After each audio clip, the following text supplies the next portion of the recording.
A very good afternoon to all of you. We are going to start your session for the basic of electrical and electronics engineering. I welcome you all to participate in this session right now. So, can you tell me that what we discussed in your last session? Can you tell me what we discussed in your last session?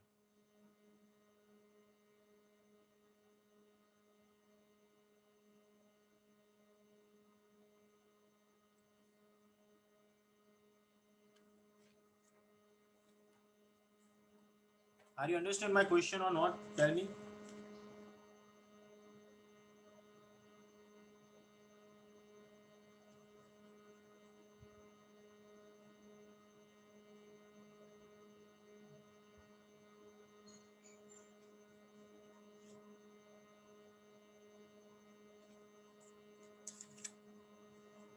Are you understand my question? Tell me yes or no, so I can start now.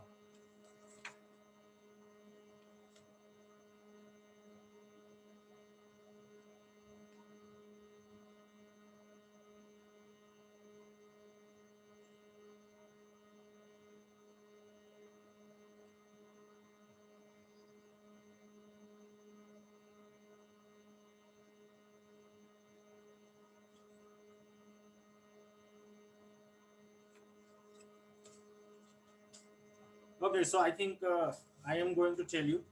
Sec, we discussed in the last session about the safety and protection devices.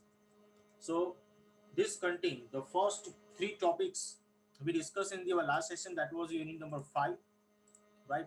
So we discussed in the last session about the component of the low circuit switch gear, fuse, MCB, LCB, and then after we discussed that the importance of the grounding, and then after we discuss about the electrical shock and what we require, what the first aid treatment we require when any person getting the electrical shock. So now today we are going to discuss about the unit number 4 of the syllabus, that is your battery. So first of all, we'll start with the cell right now. So what do you mean by cell? That is given over here in this slide, the definition of the cell. So when current passes through a electrolyte solution, that means what? A chemical reaction will occur, and that means electrical energy, it is converted into the chemical energy, and vice versa. Chemical energy can also be converted into electrical energy. So that device which is capable of carrying out this conversion, that is we call the cell. So in a simple sentence, you can say that the cell you have, which is providing, uh, the electrical energy after converting from the chemical energy, or vice versa process can be done. So any device you can say that which is capable of doing this conversion, that is we call the cell. Now in the second paragraph, it is given some significant parameter that about the showing the construction of the cell. So a cell is a device which provides the EMF by converting the chemical energy into electrical energy. So as I mentioned in the previous sentence also, a cell whatever we used, that will provide the EMF after converting chemical energy into electrical energy, and it is made up of two metal plates of the different material immersed in the suitable solution. So we are using the two metal plate, and that both the metal plates are going to be immersed in the electrolyte solution, right? That is the suitable solution we are using. So first is, you can say that the plate we call the electrodes, and the second thing, that the solution whatever we used, that is we call the electrolyte solution, and that can be you can say that acid or any salt solution. So whatever the magnitude of the EMF which is provided by the cell, that will depends upon the nature of both the electrode as well as you can say that the electrolyte solution. So which type of the material you are using in the electrode configuration, what type of the solution you are using for the electrolyte solution, what is the specific gravity. So there are so many components that depends upon which you can identify the correct value of the EMF. So this is a very simple definition given over here, and the construction overview, that what could be the construction of the cell, what is the definition of the cell, what exactly is the cell doing. So this is the conversation process given over here. I hope this is understandable to all of you, right?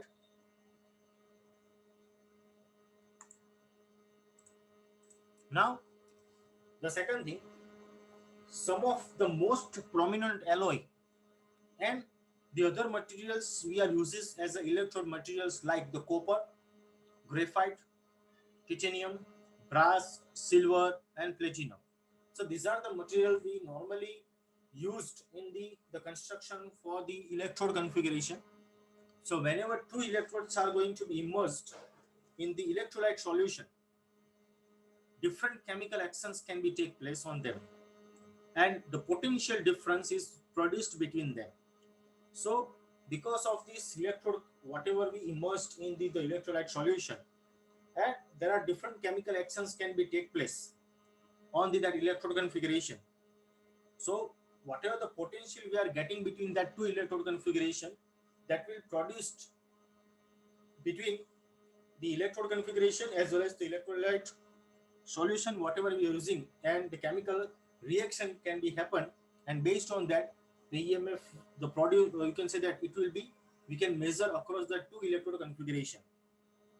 So the magnitude of the EMF of the cell, sorry, yeah, the magnitude of the EMF of the cell, that will be depends upon the two major factor.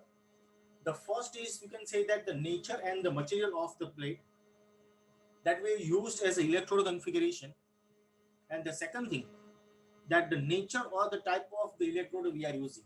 So basically you can say that the construction, as I mentioned, there are two types, or you can say that there are two parts of the structure, and based on that you can say that the EMF or the magnitude of the EMF, or sorry, magnitude of the EMF of the cell, it can be defined.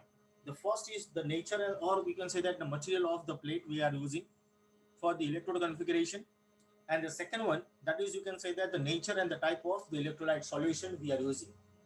So this is the symbol, electrical symbol of, you can say that the cell which is represented over here. One, you can say that it is a positive terminal, and second thing is indicated by the negative terminal. So this is the symbol of the cell. Are you understand up to here?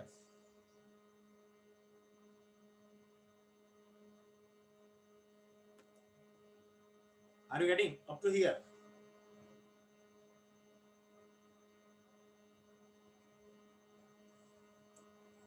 Say yes or no. Are you getting up to here or not?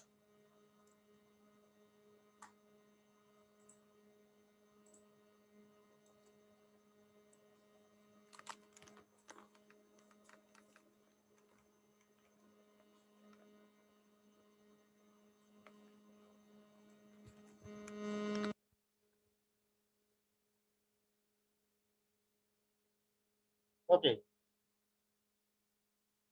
So now we are going to discuss here. There are two types of the cell we are using in the normal practices. The first one, you can say that it is the primary cell, and second thing, or second, is the secondary cell. Now what is the difference between the primary cell and secondary cell, and what the significance of that we will see now, or that we'll discuss now.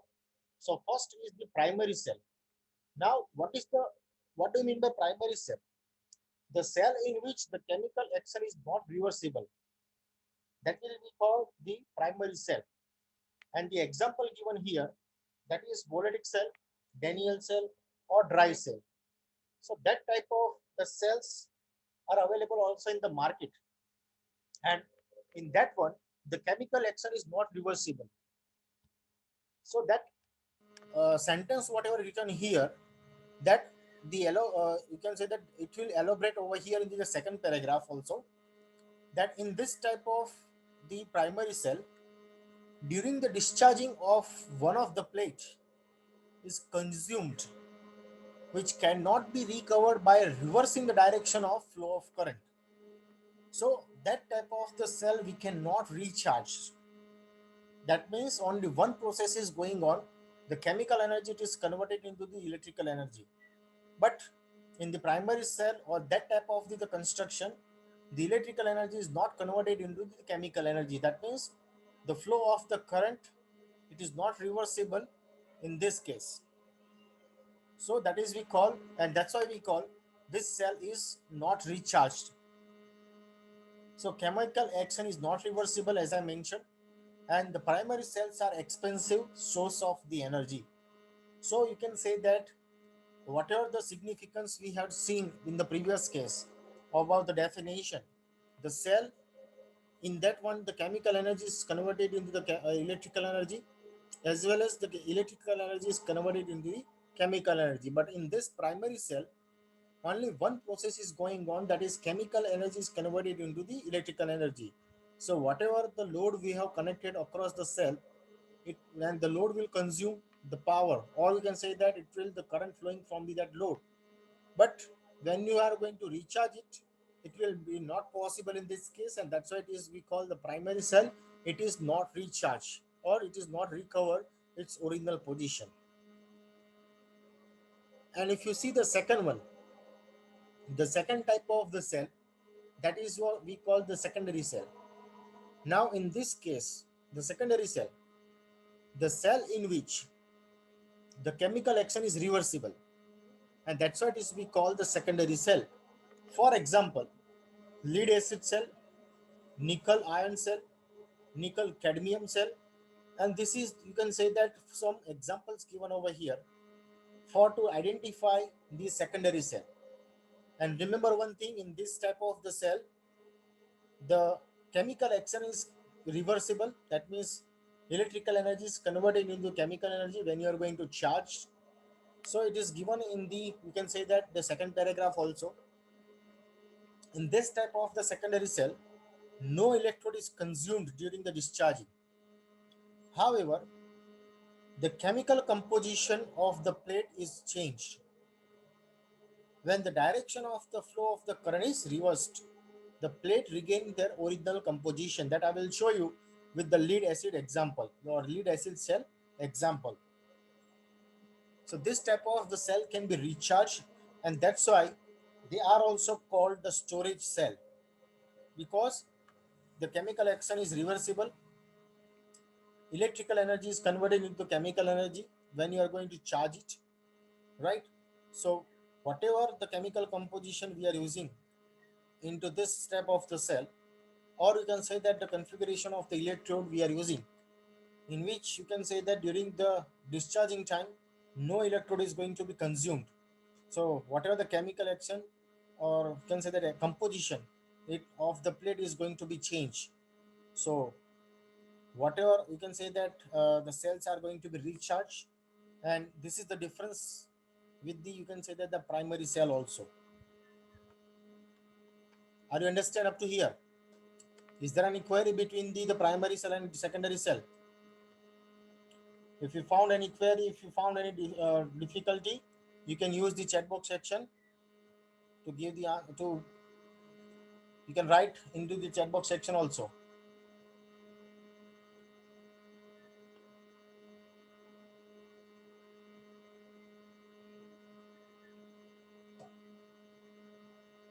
Are you getting up to here?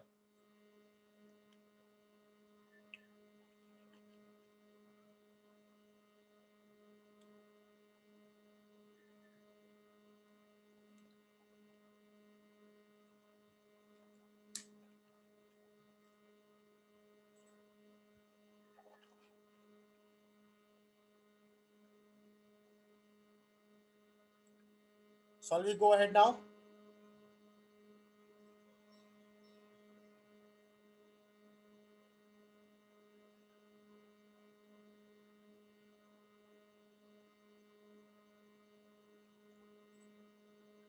Okay. So now we will see over here some importance parameter of the cell. So remember, this is the characteristics of, or you can say that the schematic diagram of the cell we used over here. This is electrical circuit, you can say that, for the cell, and this is EMF.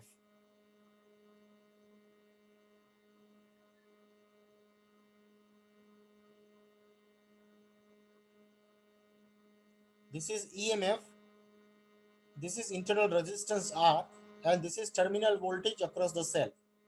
So first of all, E is equal to electromotive force.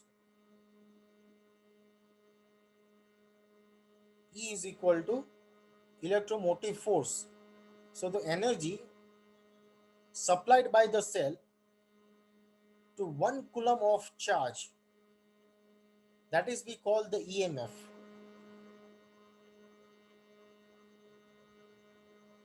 It is the potential difference between the two electrodes. So that you can say that the EMF.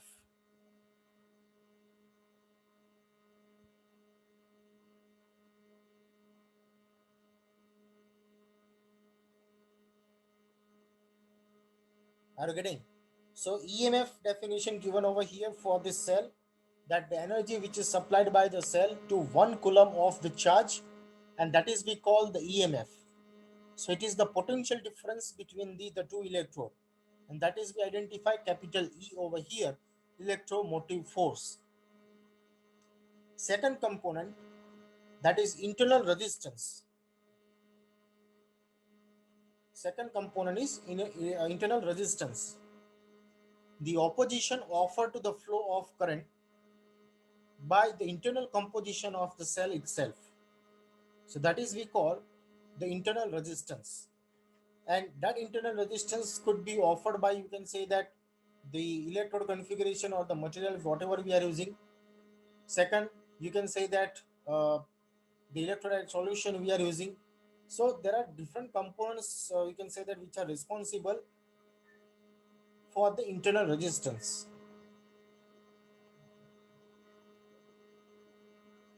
So now this is about the internal resistance, and the finally the terminal voltage. Finally, the terminal voltage, the potential difference across the terminal of the cell at the load, that is we call the terminal voltage.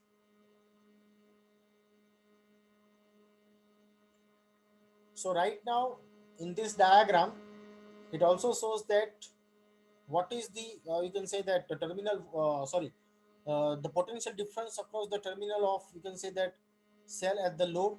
So that you can identify by the capital V, and that is indicating over here by the equation V is equal to E minus I into R. E is your EMF, right? I is equal to the current flowing through the circuit. R is the internal resistance of the cell, and V is the terminal voltage across the load, or you can say that at the cell. Are you getting? So this is what we have right now about the cell, or important terms about the cell.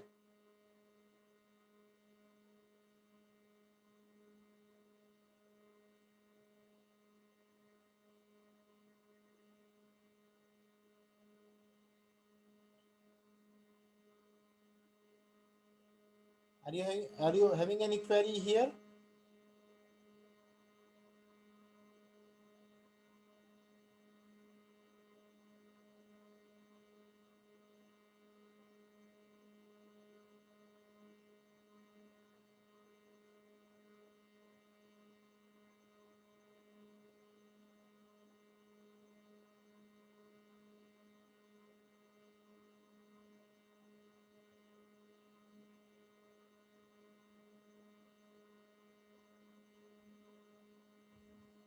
Shall we go ahead now?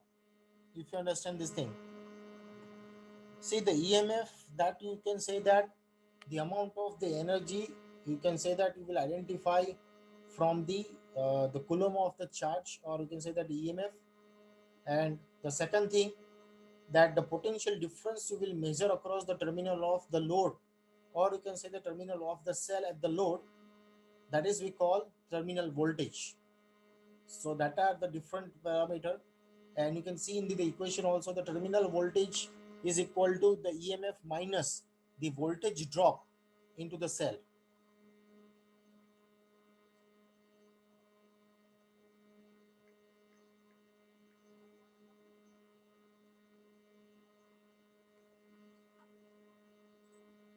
Now if we go ahead, this is the characteristics indicated over here, which shows that the important terms whatever we discussed in the our previous part, that is given here.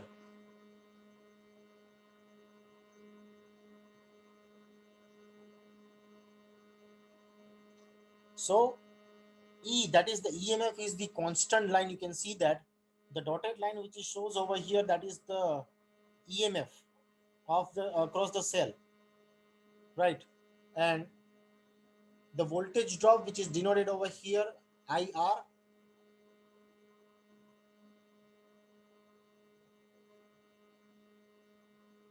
Are you getting? Then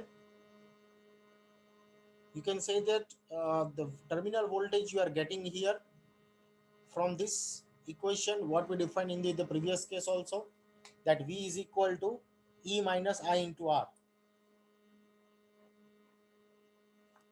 So the EMF, that is, you can say that is the constant parameter, right? The EMF, you can say that it is the constant parameter, and this is the voltage drop I into R. So you can say that when you increasing the value of the current, what happened with the terminal voltage? It will decreasing or increasing. If I'm increasing the current value, or the load will drawing the current value more, the terminal voltage is increasing or decreasing? Can you tell me? Sorry, just a second. Yeah. So can you tell me that if I'm increasing the value of current, right? If the load is going to be draw more current from the source, what happened with the voltage drop? Are you understand my question? First of all, tell me. Are you getting my question or not?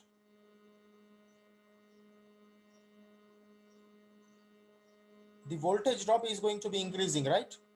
The voltage drop, it is going to be increasing, but the terminal voltage, it is going to be decreased according to the equation. According to this equation, V is equal to E minus I into R. This is the constant parameter. If I'm increasing the IR, that means the voltage drop increasing. And if the voltage drop increasing, the terminal voltage will be decreased. Are you getting now?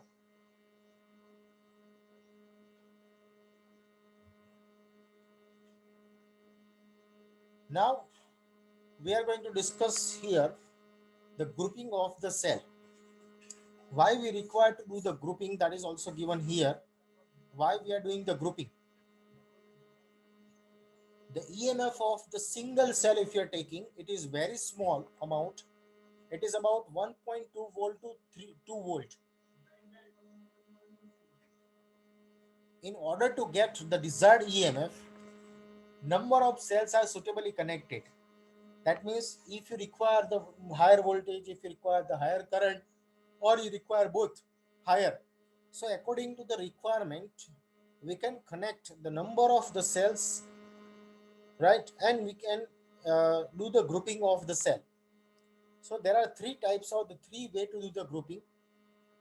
The first way, it is the series grouping. Second way, it is the parallel grouping. And the third one, it is we call the series parallel grouping. So why we require the grouping over here? To get the desired EMF, right? So whatever the requirement we have in the circuit, according to that we are doing the grouping, either series or parallel or series parallel. That's it.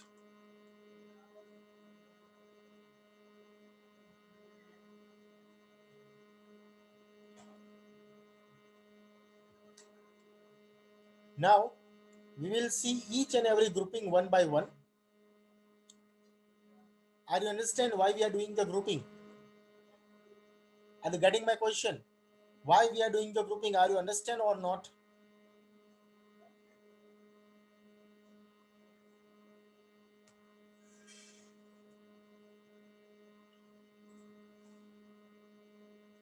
If you require, see, one cell, if you are taking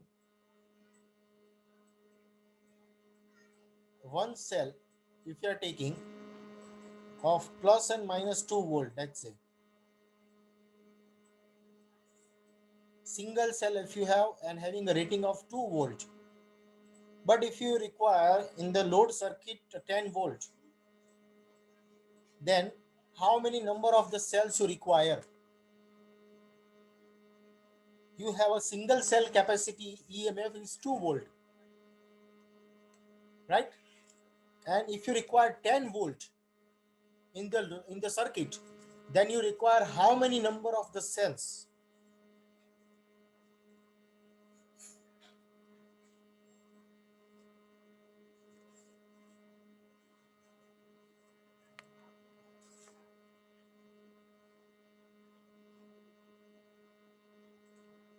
Yes, 5. 5 cell you require. And how you are going to connect it?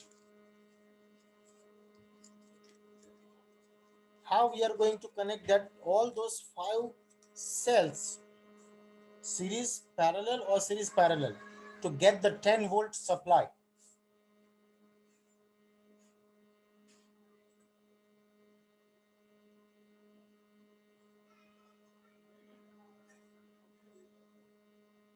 Can you do the grouping of the series one? Because in the series circuit, when you are connecting the cells in series, the EMF total will increasing at the end.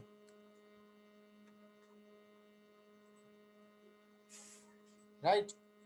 So that we will discuss now. So first is the series grouping now. The series grouping, that means what?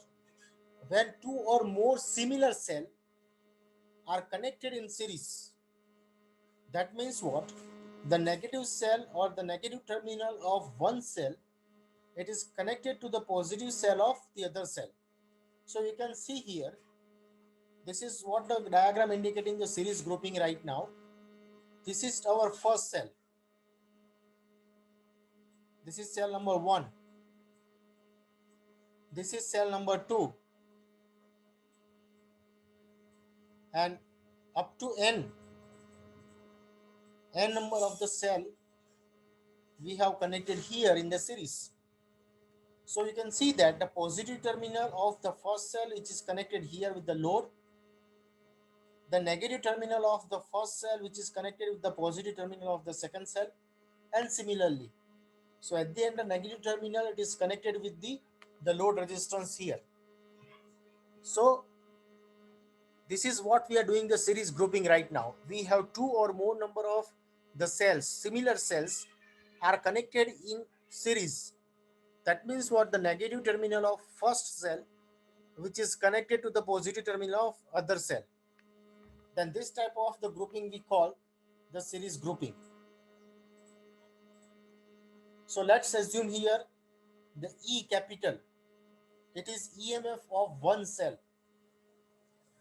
And as I said that the similar cells we are using. So all those cells we are connecting in the series having the equal value of the EMF, right? So right now it is indicating the E is equal to EMF of one cell, small r, which is we call the internal resistance of one cell, small n, the total number of the cell. Whatever the total number of the cells we are using, that we denoted over here with the n, and r, that is the load resistance. So r, which is used over here, and that is we call the load resistance. Just a second. Right? So according to this diagram, we have n number of the cells which are connected in series, each cell having the EMF, equal EMF, right? And internal resistance value also. So can you tell me that what is the total voltage we are getting across the load?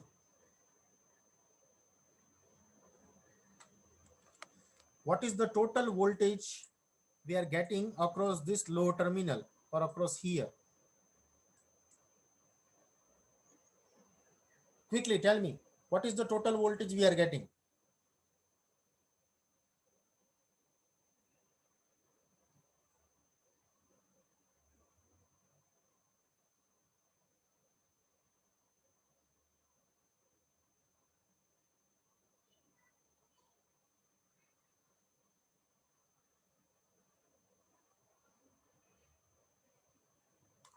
And what is the total internal resistance value? Quickly tell me.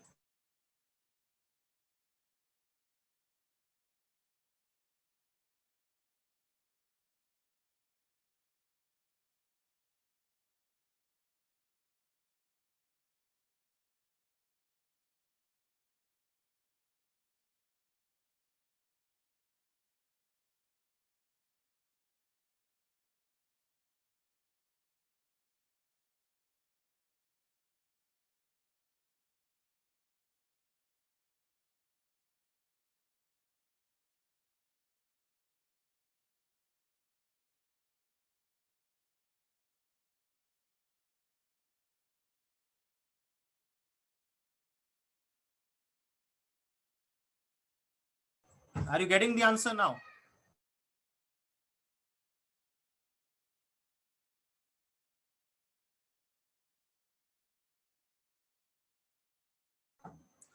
Yes, the total voltage, the sum of all the voltage or the EMF of the cell, that is the total EMF.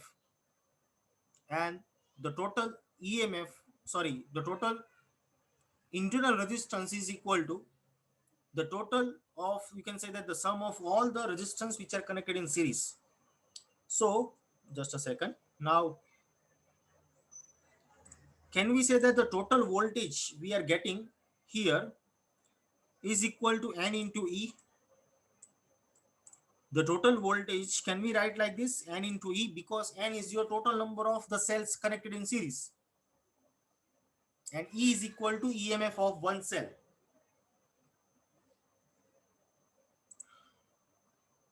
Similarly, the total internal resistance, can we write like this, N into R, because we have similarly N number of the cells are connected.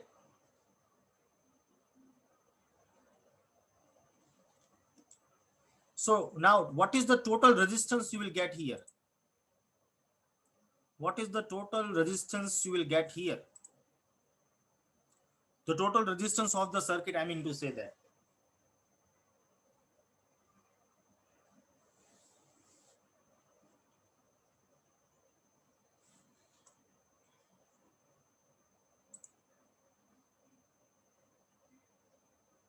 Total, yeah, summation of NR plus capital R, because this is also load resistance we have connected here. So the total resistance of the circuit, can we write like this, R, capital R, it is the load resistance, plus N into R, this is the total internal resistance. So, and this is what we call the total resistance of the circuit. Can we write like this?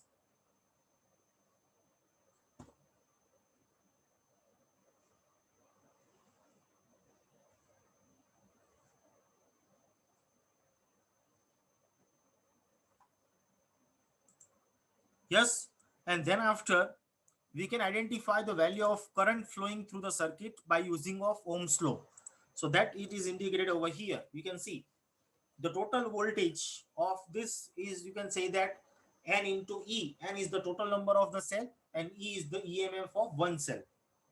Similarly, you can identify the total internal resistance of this series grouping, N into R, and the total resistance of the circuit, it is equal to R plus N into R, right? And from this, you can identify the, you can say that, the current using the Ohm's law. I is equal to N into E divided by R plus R.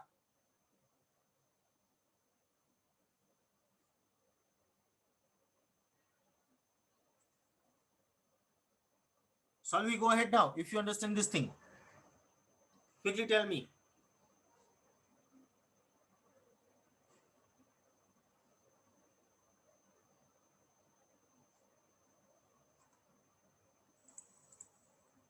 Okay, so now we will talk about the, or we will discuss about the parallel grouping.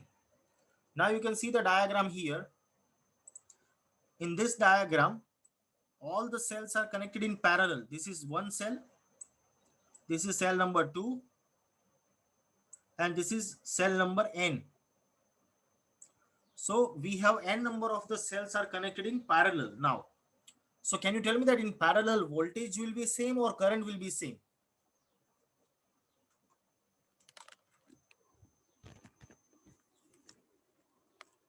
Can you tell me? In parallel circuit, the voltage will same or current will be same?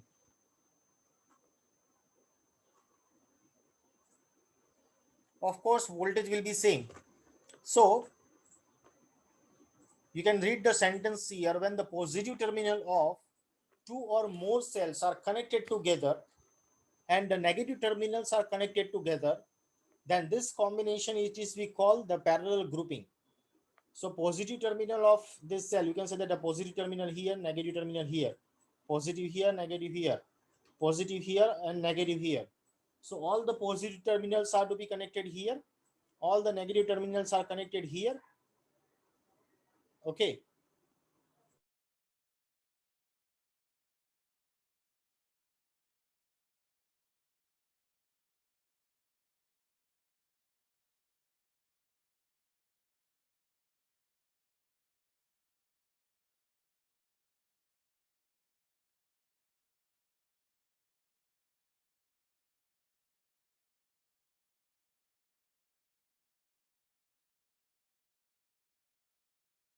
Sorry for the interruption.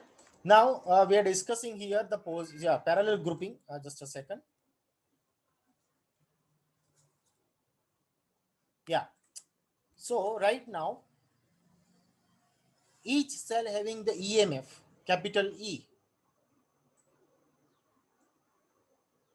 each cell having the EMF of capital E, each cell having the internal resistance of R, and N is the total number of the cells are connected in parallel.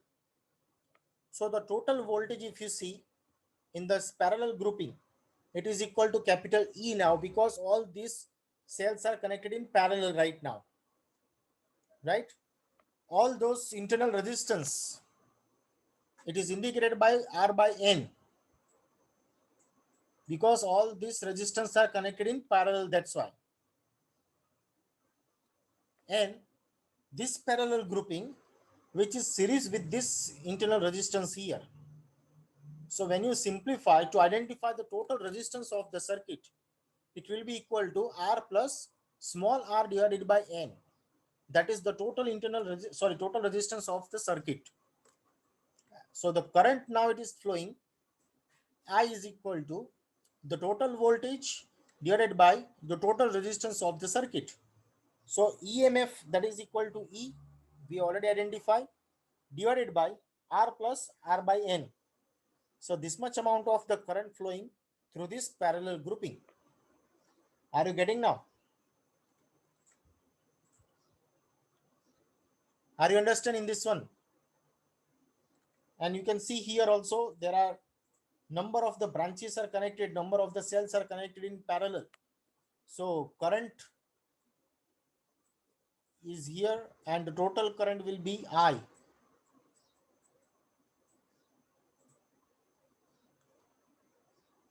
See, we are not multiply the N over here because we are doing the parallel connection, and in the parallel connection the voltage will remain same. Are we getting this? All the cells are connected in parallel to each other over here. And as I mentioned also previously, that in the parallel grouping or in the parallel circuit, the voltage remains same across each element. So that's why we say that the total voltage we are getting over here, that is only E, not N into E. Understood? And the second thing, this is R by N given here. That is, you can do the parallel grouping here. See, when you do the parallel grouping here, what you will write? 1 by R is equal to 1 by R, or sorry, this is R small r, of this is of one branch plus second branch plus up to N. So instead of doing this analysis, you can directly write that the total resistance or internal resistance is equal to R by N. That's why it is just a simplification given here.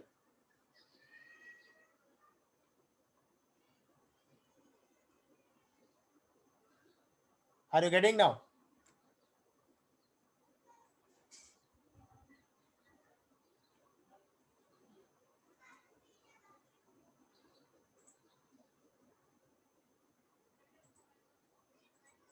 Now, the third grouping, series parallel grouping.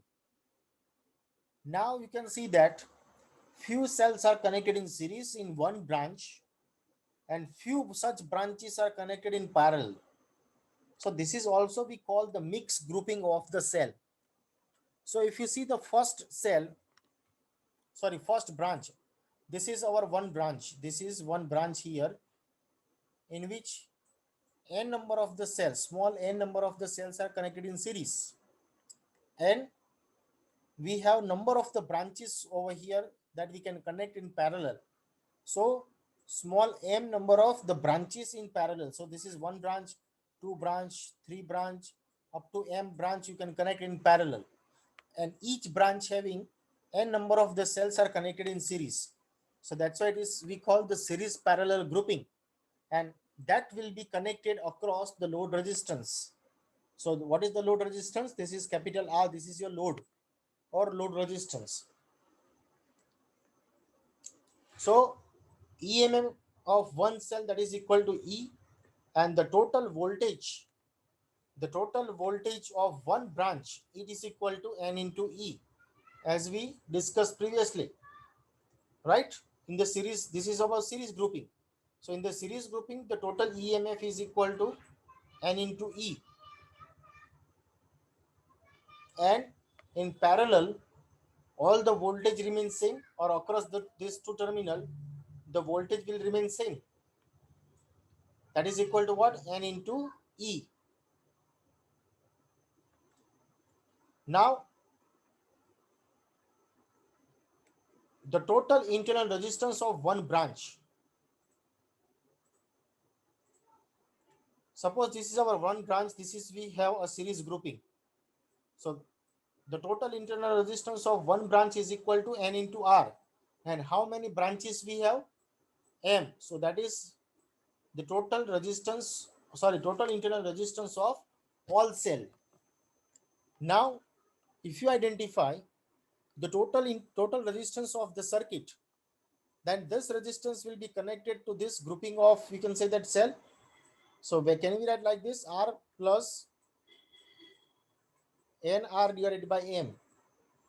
This is our total resistance of the circuit.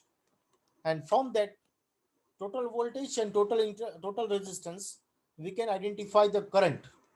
How much the current it will drawing from the grouping of the cell. So that thing given here, the total resistance of the circuit, it is equal to R plus NR by M, and current I is equal to the total voltage N into E divided by the total resistance of the circuit.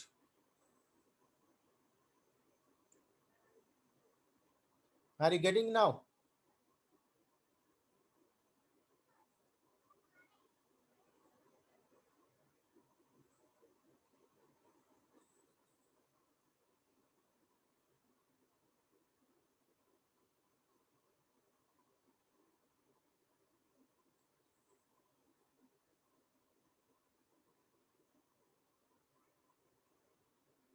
Are you understand up to here?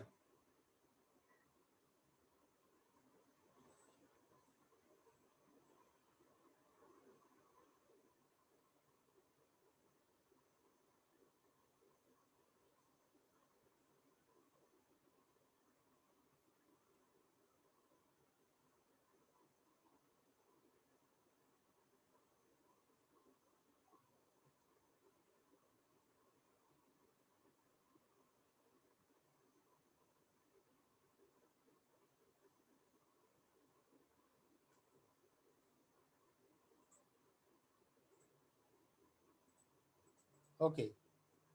So this is your a short example given here. In this example, first of all, read the question very carefully. What is in the example given here? That three dotted line which is indicating you have one 2, 3, 4. Instead of writing like, we have write n 1 to n. Yes, this is given.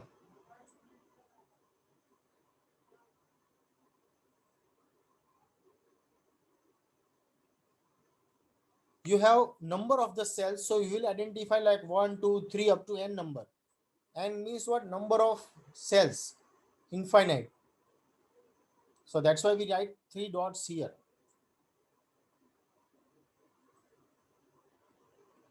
Now in this example, how many cells you have?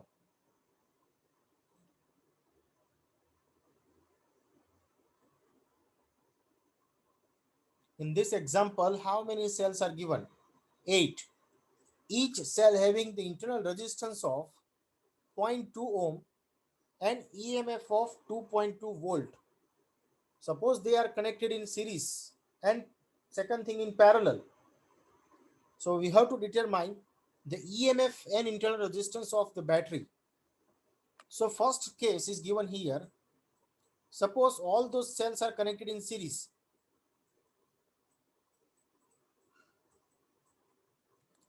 So how many number of the cells we have? N is equal to 8. EMF of one cell is equal to 2.2 volt. And small r, that means internal resistance of each cell of 0.2 ohm. So when they are connected in series, what is the total voltage? The EMF. It is N into E, and total internal resistance of N into R. So it is 8 multiplied by 2.2, and this is 8 multiplied by 0.2. So what is the total voltage now? Yes, it is 17.6.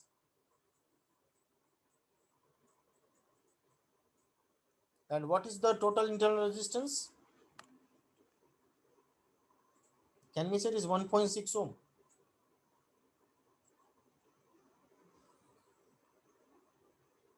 Now, if they are connected in parallel,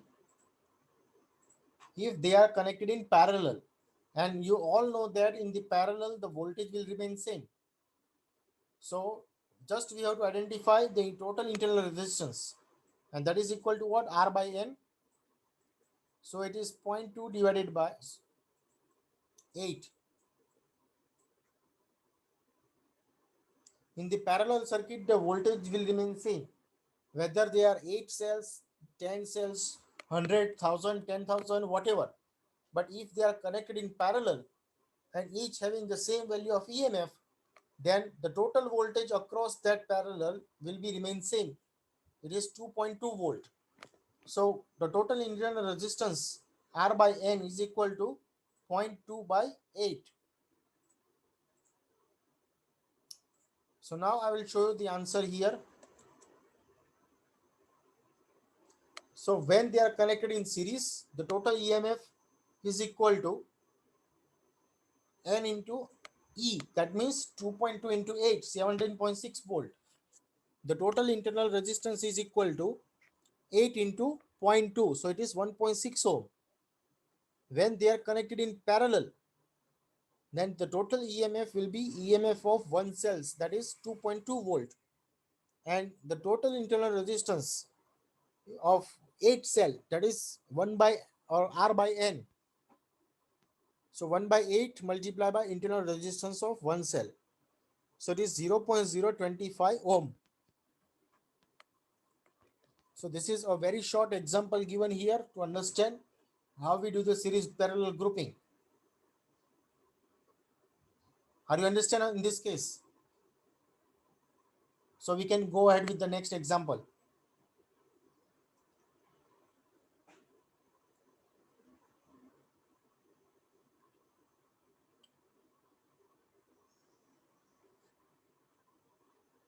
Are you understand up to here?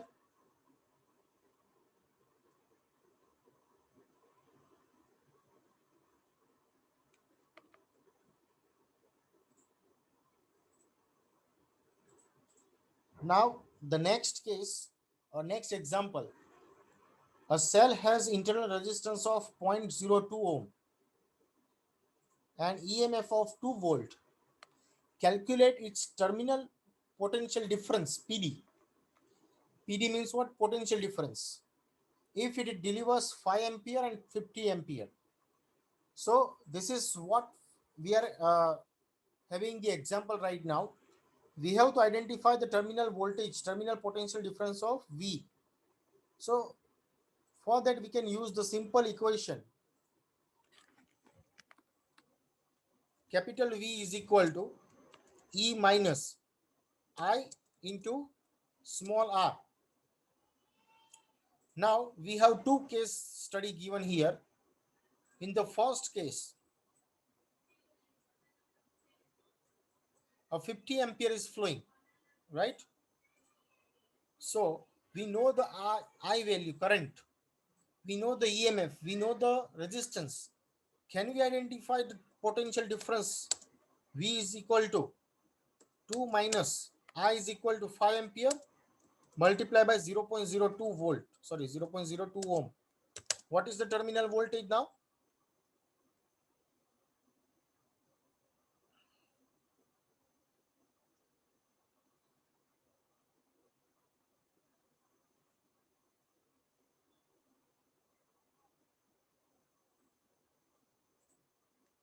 Yes, it is 1.9 volt. This is for the first case. Can we identify same way for the second case? In the second case, V is equal to 2 minus 50 ampere current is flowing. Only the current is changed now. EMF and internal resistance will be remain same. So what will be the value now? 1 volt.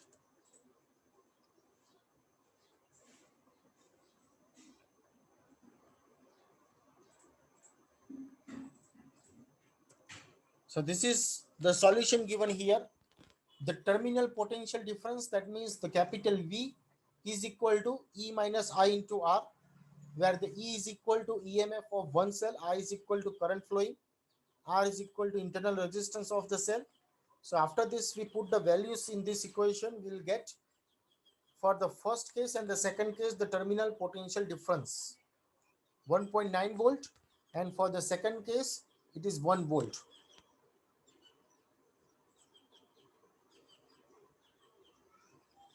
This is your answer. 1.9 volt and 1 volt. So that is indicating what? When you increasing the value of current, the terminal potential difference is going to be decreased. So that conclusion is also given in the last sentence. The potential difference or the terminal potential difference decreases as the current increases. Are you getting?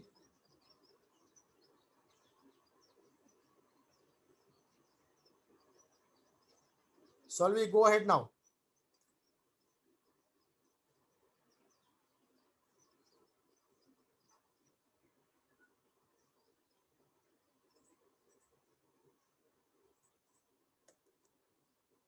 Now the next example given here,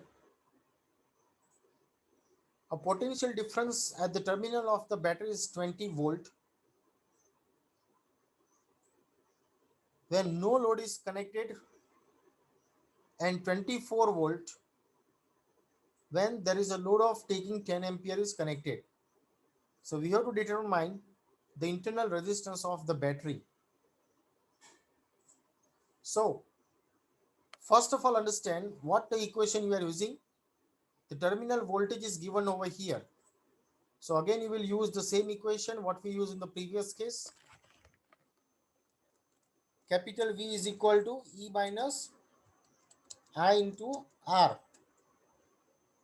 Now there are two case study given here. In the first case, V is given to you, capital V, when there is no load is connected. Now tell me, if there will be no load connected, is there any current flowing? If there is no load is connected across the battery terminal, Is there any current flowing?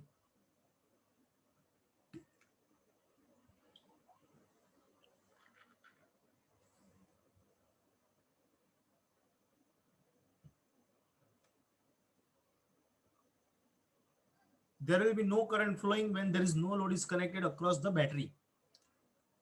So from this you can directly note down this thing. For the first case, when V is equal to 25 volt is equal to capital E only, because I is equal to 0. Now for the second case, current is taking 10 ampere of current, right? So we can identify now the internal resistance from the same, because you will get E from the first case. So again we can use the same equation here.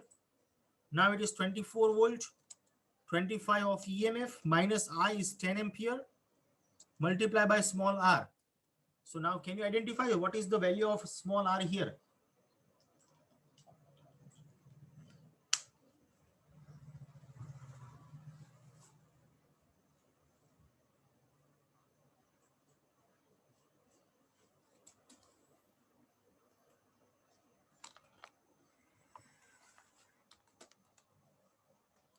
What is the value of internal resistance now?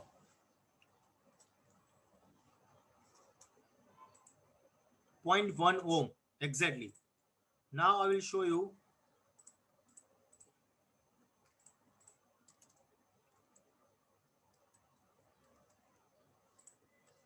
See, this is the answer. When there is no load is connected, the EMF of the battery it is equal to terminal voltage or terminal potential difference of PD V, and that means equal to E is equal to 25 volt. Second case, when there is load is connected and the current is flowing of 10 ampere, the terminal voltage we will have of 24 volt, right? So V is equal to E minus I into R. So from that, after simplification, we can get the R is equal to 0.1 ohm. Are you getting up to here?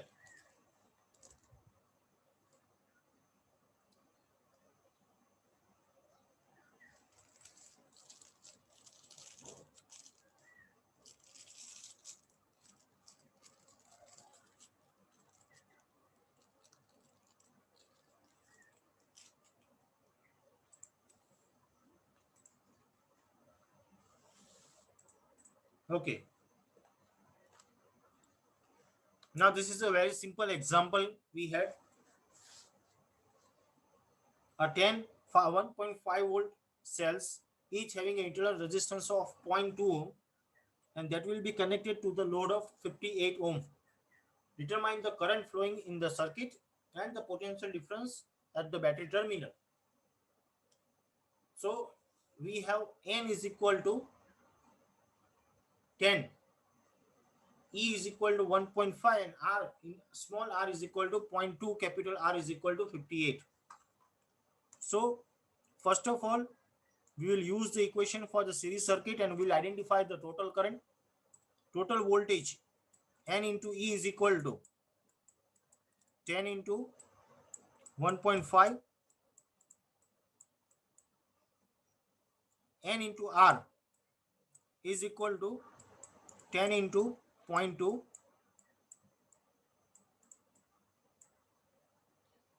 From that we can identify the I is equal to N into E divided by total resistance capital R plus N into small r. So can you identify the total current? First of all, identify the total voltage, total internal resistance, and after the current flowing in the circuit. So what is the total voltage now? Total EMF? Quickly tell me.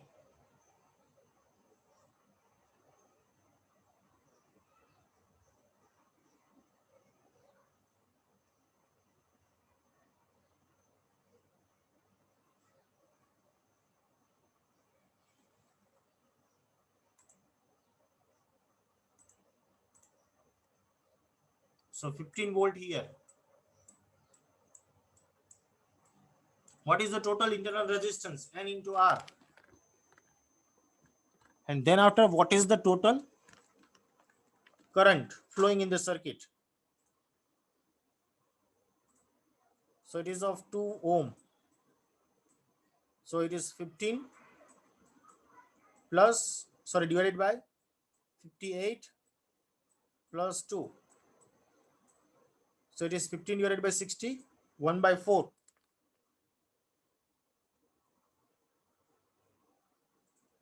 So it is 0.25 ampere exactly. And the second case, what is the terminal potential difference at the terminal?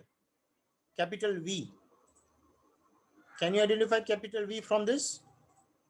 Again, you will use the equation V is equal to E minus I into R. So you have all the values.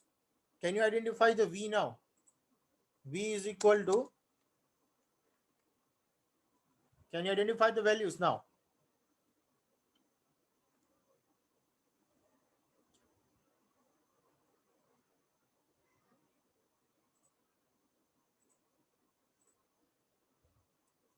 See, this is the answer you will get.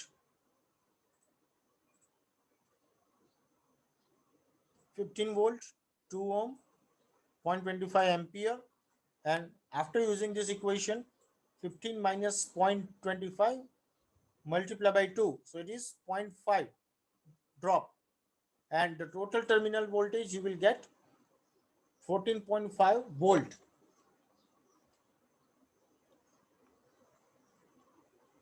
Are you getting or not up to here? So there are different types of the example we discussed till now. Are you all understand in this case grouping of the cell?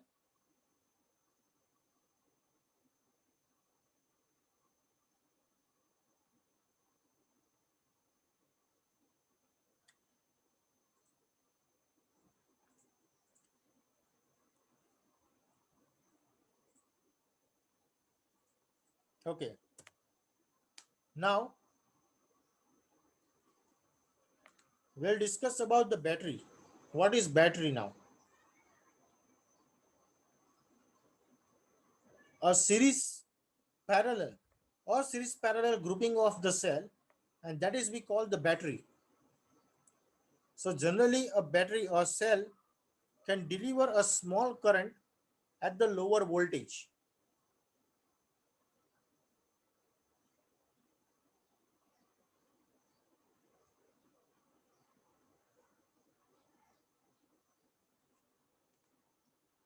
So first case given here, that if a higher voltage is required, a battery containing number of the cells are connected in series,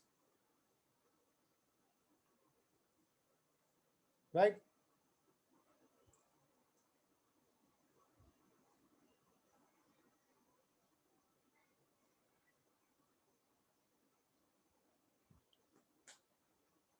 If you require higher number of the current, then a battery is connected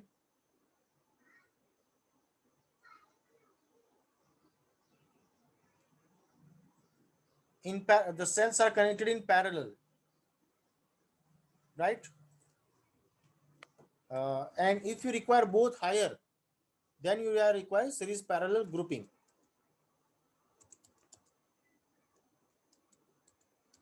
Understood?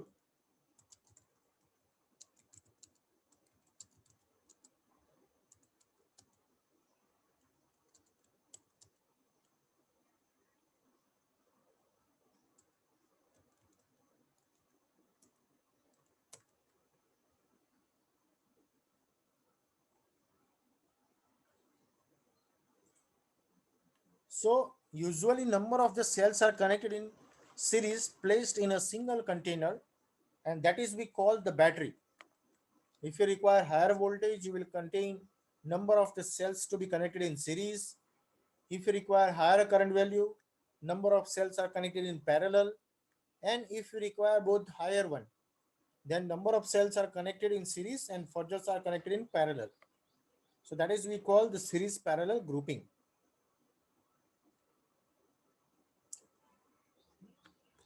Now we are going to discuss here about the lead acid battery, its important parts of the construction in very much detail. But right now, the figure, whatever it is indicated over here, having different components of the different parts. So all those parts are given here. We'll start with the container first of all. So first is given here the container. So this is the container. You can see here the outer body structure of the battery. Second one is the plate, and that you can see here, positive plate anode, negative plate cathode. Then after separator. So this separator which is going to be placed here between the positive and the negative plates to separate out, and that will not allow to do the short circuit between the positive or the negative plate. Then after electrolyte solution that we are going to use, and the electrodes are to be immersed into that electrolyte solution.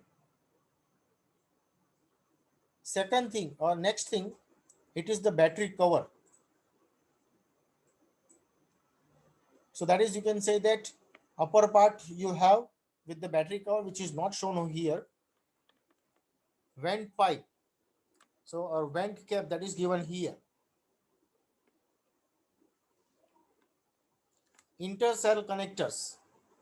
So do the series and parallel grouping, we are using the strip, or you can say that the cell connectors here. And last one, a cell terminal. So this is positive terminal, here negative terminal. Are you getting? So this is the different parts given here. There are 8 number of the components or the parts given here in this view. Now we'll discuss each and every components or the part of this battery, lead acid battery, that we will see now in detail. So first is the container. Now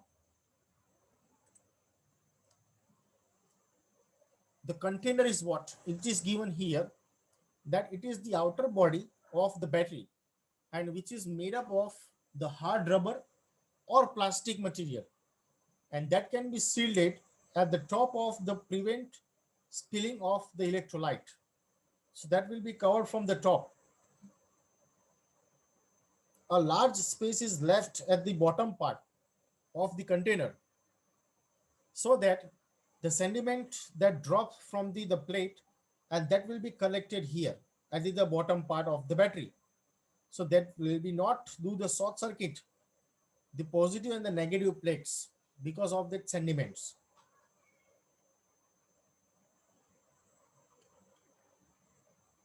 So this is what we call the container. That is, you can say that the outer body structure is the diagram given here. You can see in the diagram there will be some small space left at the bottom part of this battery, right? So whatever the sediments are going to be placed at that bottom part, and that will be not doing the short circuit between the positive and the negative plate. So this is our first part of the battery, which is made up of the hard rubber or plastic. Now the second thing is plates. So it will be generally, you can say that alloy of the lead sheet covered with this lead peroxide, and that are be used in the electrode configuration. So you just remember this lead peroxide, because in the chemical reaction process we will see now that what could be the chemical process happen, and because of this material what the things going to be changed. So these plates, we can say that it is alloy of lead sheet which is covered with the lead peroxide, that are be used with this electrode configuration to increase the capacity of the number of the battery. You can say that a large number of the plates in each cell is going to be used. So the number of the positive and the negative plates, for example, given here 11, 37, sorry, 13, 15, 17 of each cells are alternatively placed. And that will be a sandwich with the insulators, which is we call a separator, that I already shown in the previous slide with this diagram, that each positive and the negative plates are going to be separated by the separators, and it is look like a sandwich type of the structure, and that will be separated by the insulator, that is we call the separators. So that way you can say that it is going to be sandwich type of the construction, that will be, you can say that insulator, and that is we call the separator. So a separator component, it is provided for each cell in a battery container, which is separate out the positive and the negative electrode, which is immersed in the electrolyte solution. So that is we are discussing here. It is about the plates or electrode. So you just remember that which type of the material we are using, and to increase the capacity of the battery, we can increase the number of this electrode plate in each cell. So that can be positive and the negative numbers. You can say that 11, 13, 15, 17. So whatever the sandwich structure is going to be used, separated by the insulator, we call the separator. And this component or compartment provided for each cell in the battery container. So this is the significance of the plates or the electrode plates. Now the third one, which is we call the separator. So to reduce the internal resistance of the cell and to save the some space, the plates are going to be placed very closely to each other. So to prevent the touching of that plate with each other, we are using a separator. They are separating by a rubber sheet having a number of small holes, that is we call a separator. So this is a basic definition given here about the separator.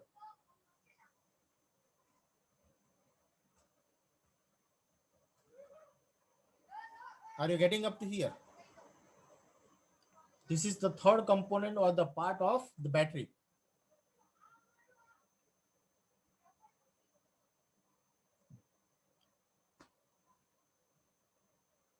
Now the fourth one, the electrolyte. Dilute sulfuric acid is going to be used as a electrolyte in a lead acid battery, and this sulfuric acid is going to be added with some water in such proportion that we can have a fully charged battery. So it can gain its specific gravity about 1.28 to 1.29. So to gain this specific gravity with this dilute sulfuric acid, we are using also some adding some water into this container of the battery. So this is what we call the electrolyte solution.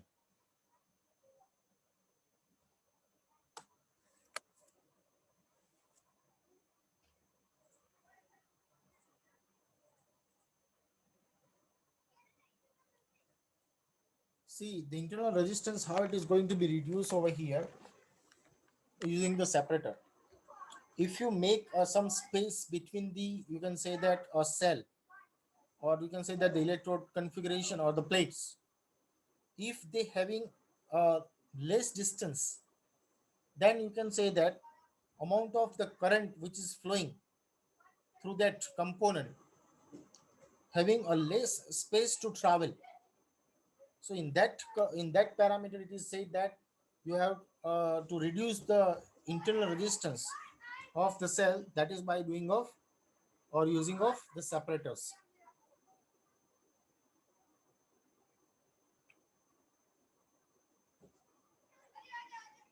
Are you getting now?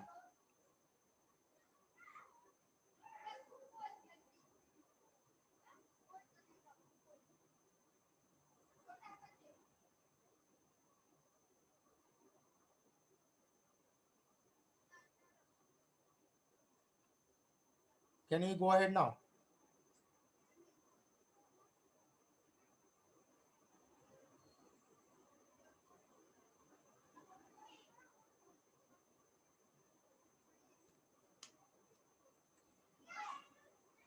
Okay.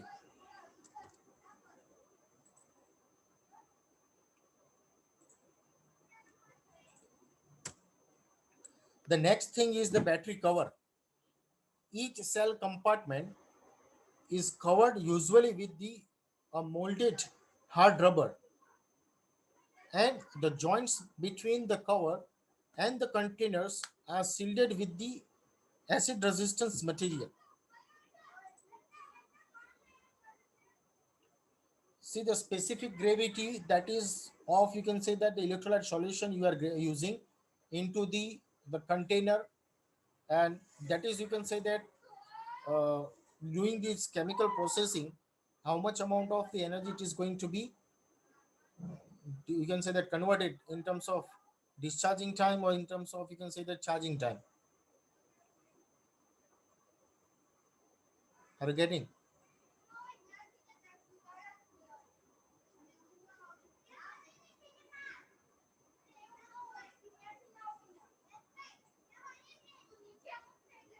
So you can say that there are different substances we are using, and whatever the density of that substance and the density of the reference material you are using, so whatever that you are ratio taking of that, that is we call the specific gravity.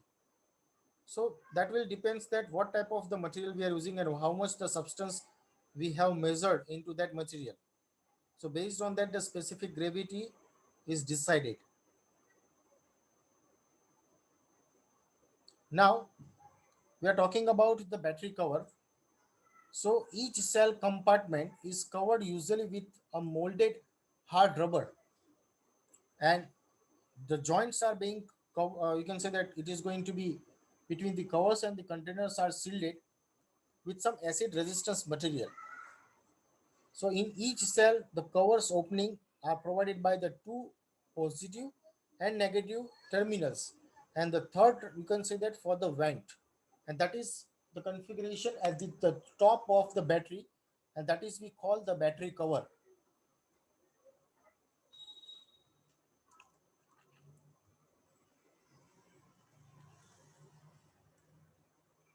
You can see here, this is the top part of this battery.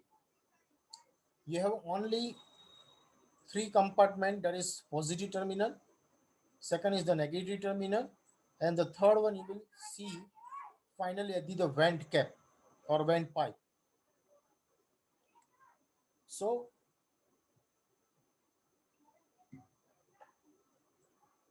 this is about the battery cover. And the fourth, or after that, you can see that the vent cap. Now what is the vent cap? The vent cap has a hole that will allow to free exist of the gaseous form in the cell during the charging period. So during the charging period, whatever the gaseous form is going to be releasing, that will be existing from this vent cap. And the vent pipe can be removed for adding a pure water in the cell. So if you require to add some water, you can remove the vent pipe, you can pour that water into the cell. The vent cap is also removed to insert the nozzle of the hydrometer for checking the specific gravity of electrolyte. So that vent cap, as I mentioned, that to measure the specific gravity, we are going to use this measuring instrument, and that we are going to place into the cell by removing this vent cap.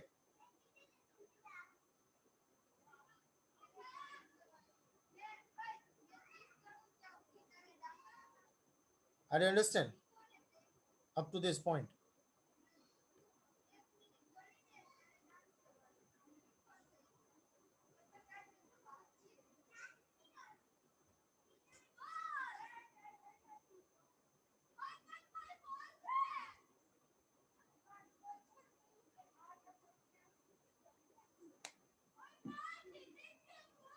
Now the next point, that is the intercell connectors. So whatever the number of the cells we are using in the container, that we are going to connect it in series with the lead alloy link, and that is we call the intercell connector.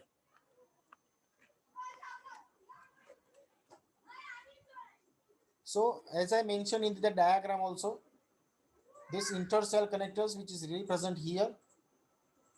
So this is a positive terminal here, the negative terminal here that will be connected with the positive terminal of the another cell.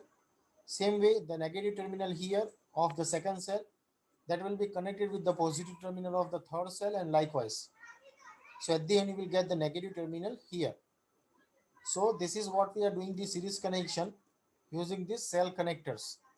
So intercell connectors, that is, you can say that the cells placed in the same container that are to be connected in series with the lead alloy link, and that is we call the intercell connector. And the last one, the cell terminals. Each cell has two terminals which are made up of the lead. One is the positive terminal, and the positive terminal of the battery, which is marked with the red color or by large positive sign. Second, for the negative terminal of the battery, it is marked with the black color, which is not mentioned here, but it is marked with the black color or by large negative sign.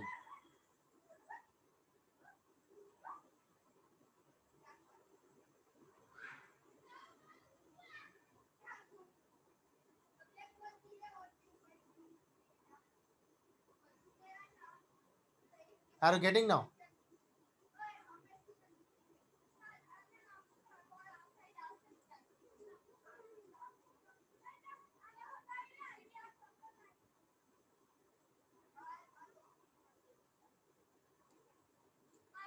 Up to this point?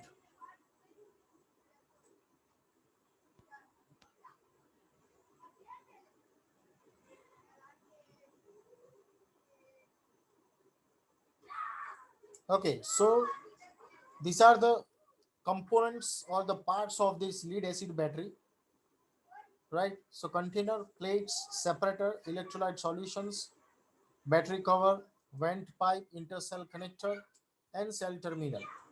Now we'll see that the working principle of the lead acid battery. So first of all, understand that when a lead acid cell is ready for the use, its positive plate, which is made up of, you can say that the lead peroxide, as I mentioned in the previous one also, that you have to remember this material name. The plate which is made up of the lead peroxide, which is of chocolate brown color, and the negative plate, it is of a spongy lead, which is of gray color.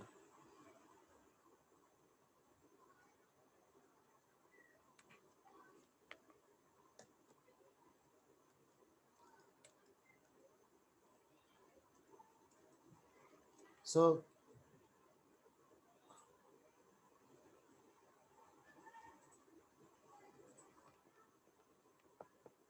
shall we go ahead now, Alfred?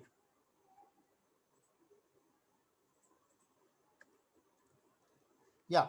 So what I'm talking over here, that whenever we are using the lead acid cell, or sorry, lead acid battery or cell, its positive plate, it is made up of the lead peroxide, PbO2, which is of chocolate brown in color, and the negative plate, it is of spongy lead, that is of Pb, and that will be of gray in color.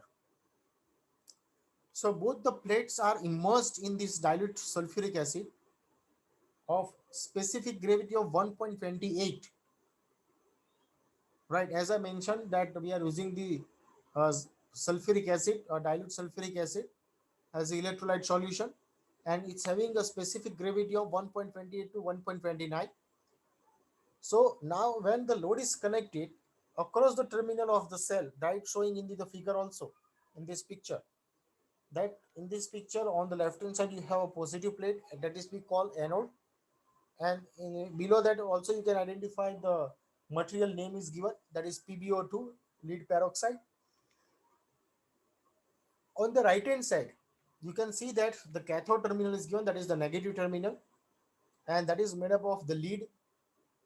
So across these two plate, if you are connecting the load of capital R, right, then the current is start delivering to the load.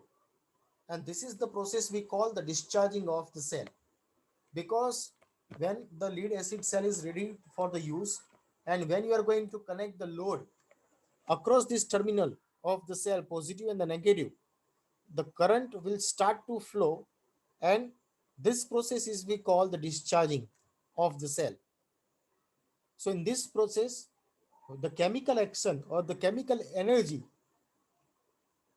is converted into the electrical energy. So in the discharging process, remember that the chemical actions or the chemical energy, it is converted into the electrical energy.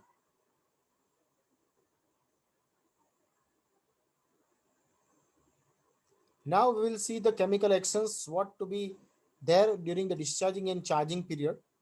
But are you understand what we are doing right now? Are you understand up to this point or in this diagram also?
See what I said, that when you have this type of the lead acid battery cell, and when you are using this one, you have to remember that when you are connecting when you are connecting the load across this terminal, the discharging process is going on.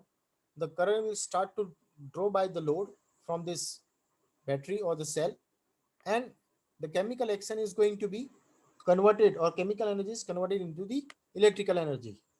Now we will see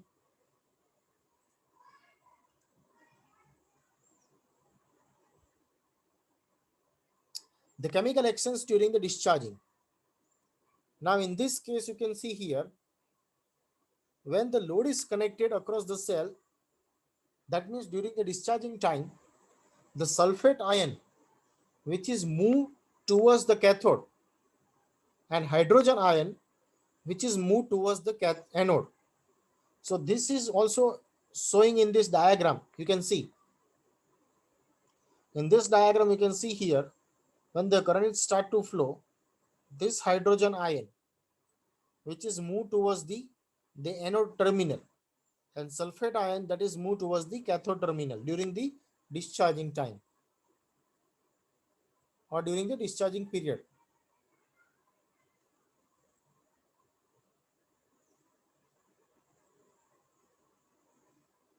So during the discharging, the sulfate ion move towards the cathode, and hydrogen ion move towards the anode side. So that will showing over here in this chemical actions. At the cathode terminal, the cathode which is made up of the lead, that is Pb, plus the sulfate ion which is going to be moved towards the cathode terminal. So it is SO4, and finally after this chemical actions, it will become PbSO4, lead sulfate. Same thing you can see on the anode terminal. On the anode terminal, it is made up of the lead peroxide PbO2, plus that will be immersed into the H2SO4 sulfuric acid, and two hydrogen ion which is moved towards the anode terminal. So after this chemical actions, what it is become? PbSO4, lead sulfate, plus 2H2O. What is 2H2O or H2O? What is H2O? Can you tell me?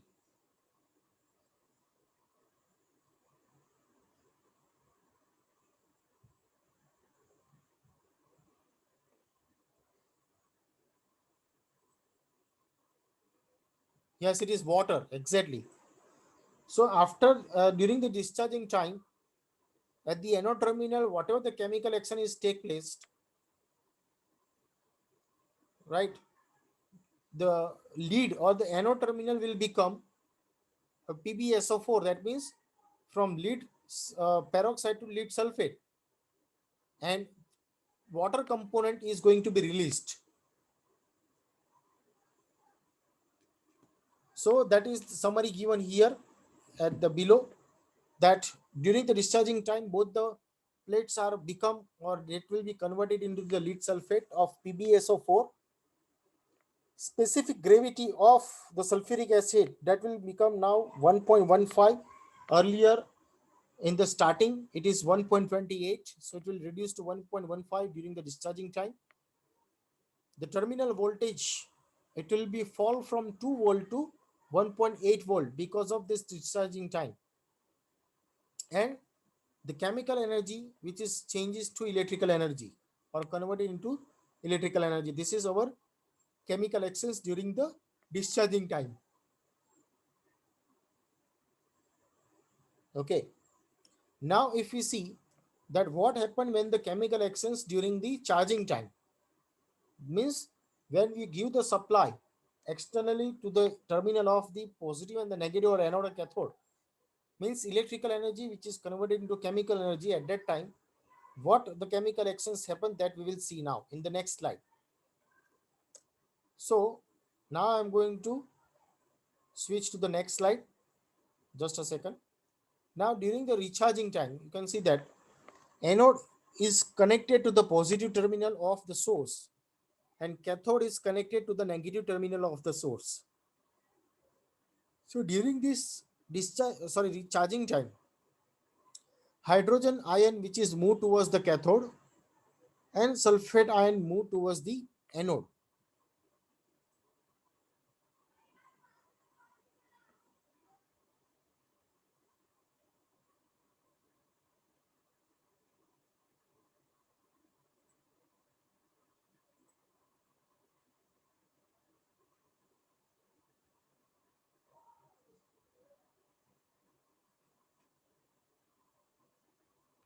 Yes, it is there. Whatever the things, it is correct.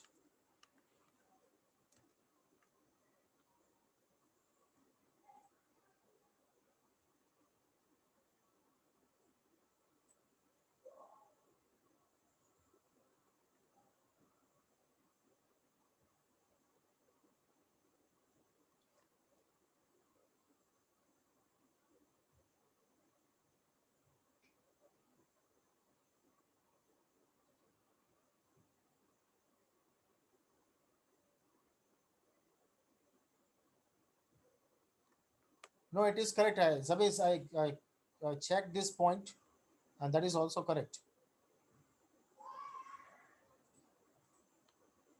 So now during the charging time, okay, in this slide, I just made a mistake here. This is not to be there. PbO2 O2. Yeah. So I will correct it in the presentation in this charging recharging time. So during this recharging mode, the anode or the hydrogen ion which is moved towards the cathode terminal and the sulfate ion which is moved towards the anode terminal, right? So right now in this one, this I will correct it. So no need to worry about this point. But at the anode terminal, at the during the discharging time, it is already you have a lead sulfate of PbSO4, and as the sulfate ion moves towards the anode terminal, which is mentioned, and as you have the water component also, so that will become and that will regain its composition of PbO2 lead peroxide plus it will releasing the H2SO4 during the charging mode. That H2SO4 means what? What do you mean by H2SO4?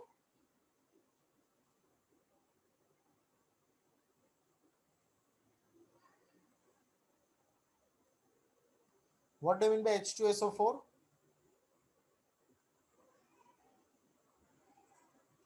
Yeah, it is sulfuric acid, exactly. So during the charging time or during the charging period, on the anode terminal, we have already lead sulfate plus we have some water component also, and the sulfate ion which is moved towards the anode terminal. So during that the chemical actions, the anode terminal regain its composition, that means PbO2, that means lead peroxide, and it will releasing the sulfuric acid. On the cathode terminal, the hydrogen ion it is going to be moved towards the cathode terminal, and that will also, you can say that it is the composition at the time of discharging, it is of PbO2. So again you can say that from the cathode terminal, after the chemical actions happen, it will become its original composition of Pb, that is the lead, plus it will also release some H2SO4 from this recharging time. So you can say that at the in this recharging mode, from anode and cathode, after the chemical actions take place, the electrode regain its composition, and the H2SO4, the sulfuric acid, is going to be releasing. So the summary is given here that during the discharging time, the plates regain their original composition and specific gravity. It will again, you can say that gain by 1.28.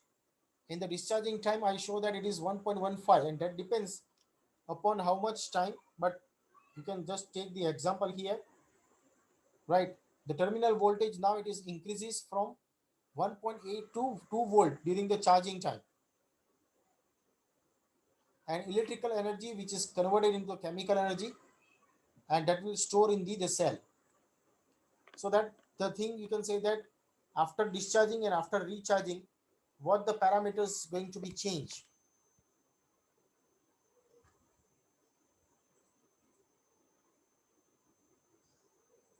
Yes, in the previous slide the specific gravity was 1.15, but after charging it will regain its specific gravity again to 1.28,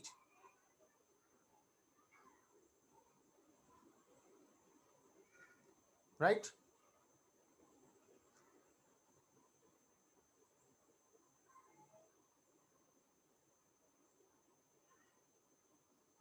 Yeah, you can say that after regain its specific gravity, and the voltage will become now, terminal voltage will become now 2 volt. So it is, you can say that the battery, when you use it the first time, and that you can say that the nature it will regain again after the recharging it.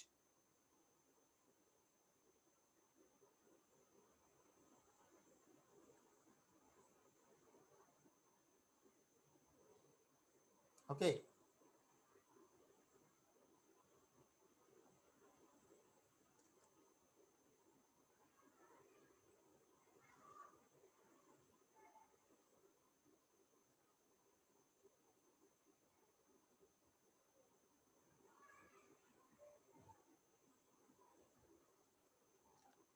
So can we go ahead now?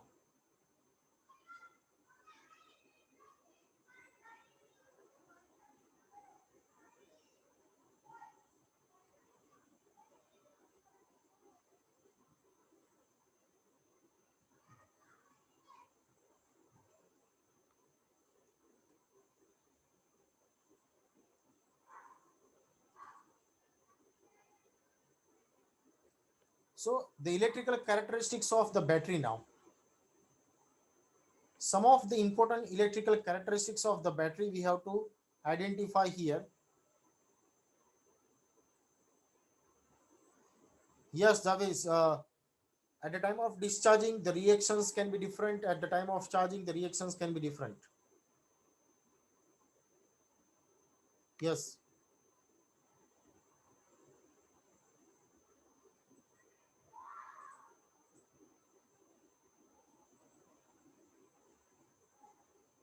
So some of the important characteristics given here for the battery.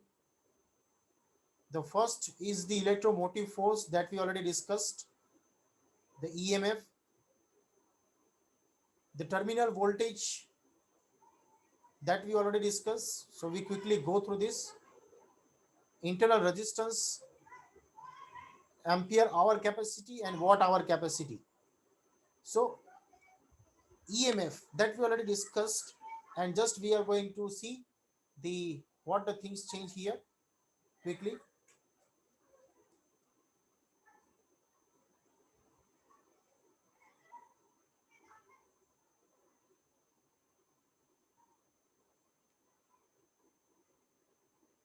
So EMF, electromotive force, it is the potential difference between the terminal of the battery when it is open circuited. That means what? There is no load is connected across the battery.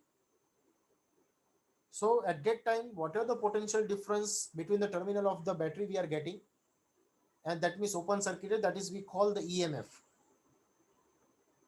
The value of EMF that will be depends upon the temperature, specific gravity of electrolyte, and the time lapsed since it was the last charge. So these are the components which is, you can say that, responsible, or you can say that it is affected the value of the EMF. And EMF increases marginally with the increasing in the temperature. So that will depends that how it is going to be increasing with the temperature of the electrolyte solution. It will be affected with the resistance also, and different parameters is there. So this is the about the EMF or the electromotive force. The second one that we already discussed in the previous part in the cell about the terminal voltage. So it is the potential difference between the terminal of the battery when the external load is connected across the battery. So I think now you understand that what is the difference between the EMF and the terminal voltage. Yes or no?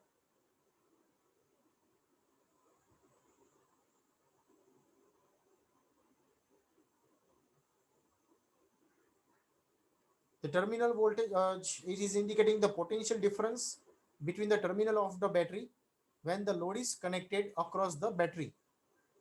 So this sentence is very useful, that the potential difference is always less than the EMF of the battery because of the voltage drop in the internal resistance of the battery, and V is equal to E minus I into R.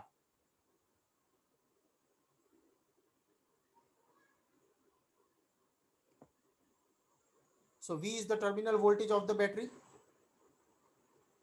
E is equal to EMF of the battery, R, small r is equal to internal resistance of the battery. So this is the parameters you have to remember, that the potential difference is always less than the EMF of the battery.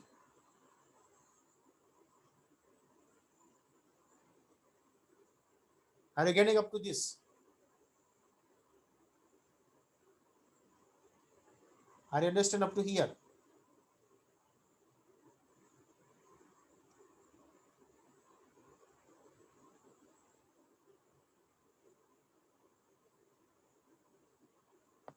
Yes or no?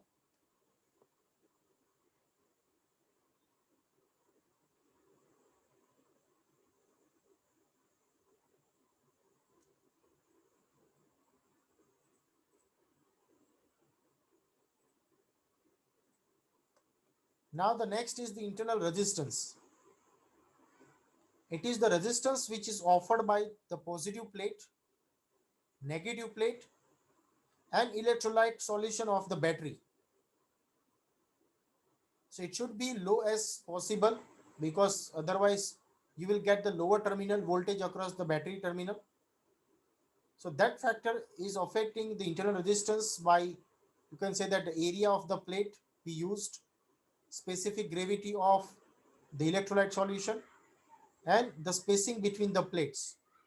So all this thing, you can say that, will supposed to identify, or you can say that supposed to change the value of internal resistance. So just remember that the internal resistance will not only depends upon the electrode configuration, but it is also with respect to electrolyte solutions of the battery, and we keep as low as possible. So whatever the factor which is affected over here, that is also mentioned. How much the area, what is the cross sectional we are using, what is the specific gravity of electrolyte solution we are using, and how much the specific, sorry, spacing we are using between the plates. So that all the thing is affecting the internal resistance of the battery, or this battery. Yeah. Now the next point is the ampere hour capacity, and that is actually indicating what? The capacity of the battery, which is indicating the ability of the battery to discharge at the normal voltage, right? The capacity of the battery, which is indicating the ability of the battery to discharge at the normal voltage, specific gravity, and normal discharging current. So it will be expressing in terms of ampere hour. So keep remember this thing, that what is ampere hour capacity?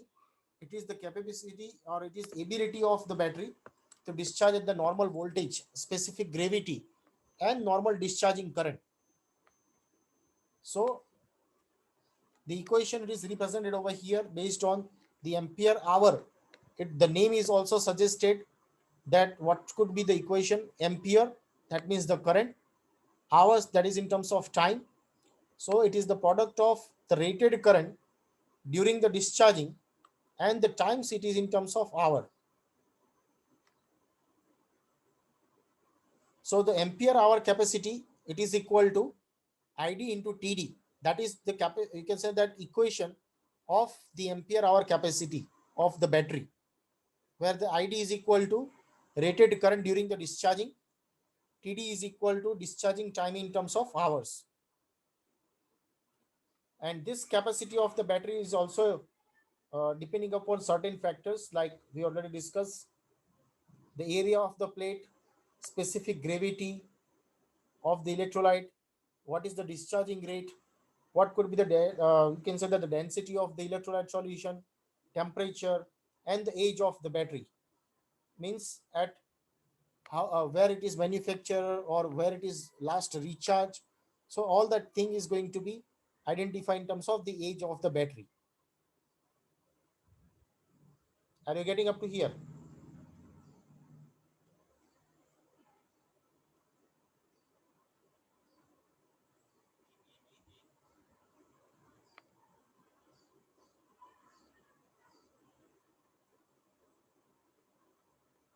Yes or no?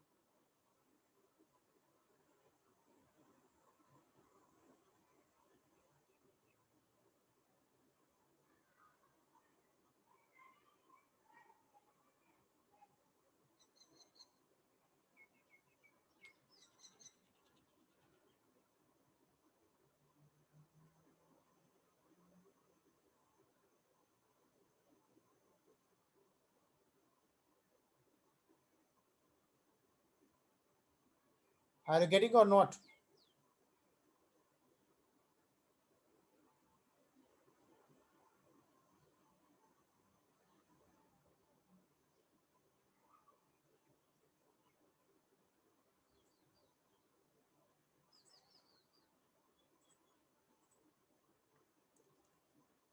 And the next is the watt hour capacity. The watt hour capacity, the terminal voltage of the battery, which changes during the discharging process. The watt hour capacity, it is, you can say that, the product of the average terminal voltage during the discharging and the ampere hour capacity. So you can say that you will multiply the ampere hour capacity with respect to the average terminal voltage during the discharging. That is, you can say that, the watt hour capacity.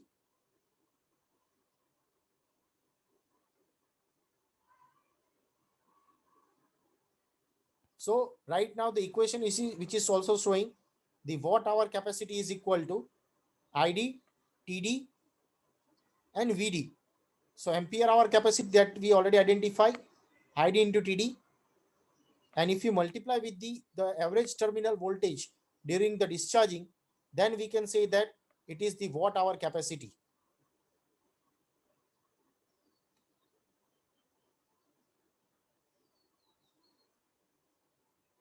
Are you getting now?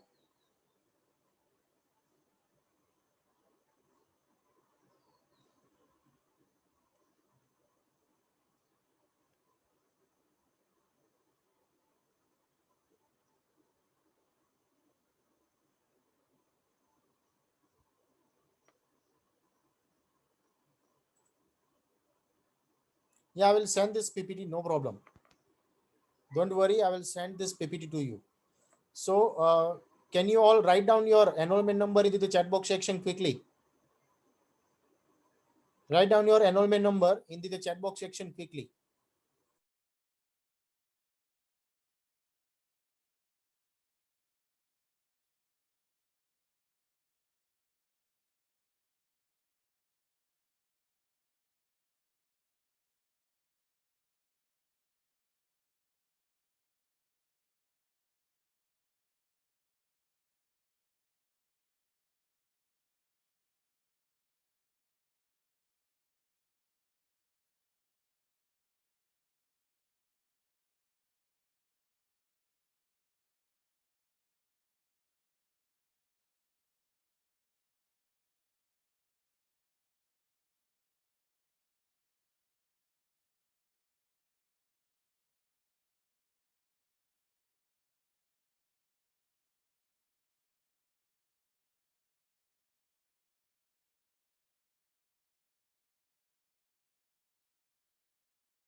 After writing your enrollment number, you can leave the session now. If you have any query, write it down.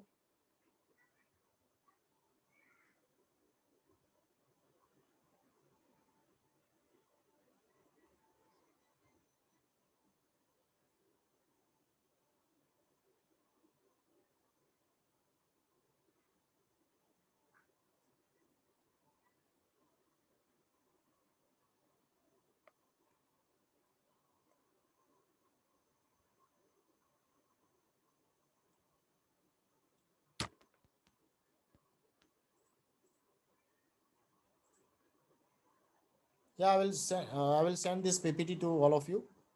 So those who have written their enrollment number, they can leave the session now.